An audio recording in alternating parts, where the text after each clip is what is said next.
Hi, thanks for clicking. Today on Never Done It, I've never fixed the self-propel on a push mower. Well, technically not a push mower, I guess, since it is self-propel. Currently, it's a push mower because it doesn't work. I have deduced so far that this, the controller for it, feels like it is not engaging. It kind of feels like it's like stripped, kinda.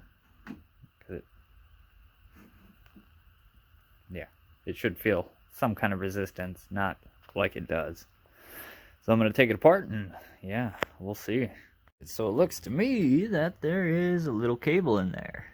Yep, and how it works is this little pin rides through that cable and this goes around that piece, and you can see there is some spots for that clip, or that rod to be, so that way when you twist it, it moves it that way.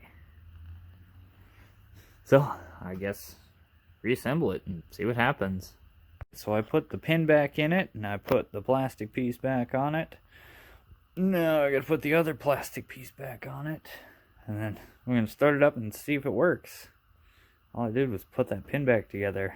That'll save a lot if I don't have to put on a new cable. Alright, got it all put back together correctly and adjusted the cable right here, and it works. It moves on its own when I'm pushing this thing down. Good news, I didn't have to replace a thing. Just had to put it together right. I might be doing some more to this, probably. Need to tune up, oil change, etc, etc. Yeah, you know what to do. Like, share, subscribe, all that stuff. Thanks. Thank you, everyone. I appreciate all of you.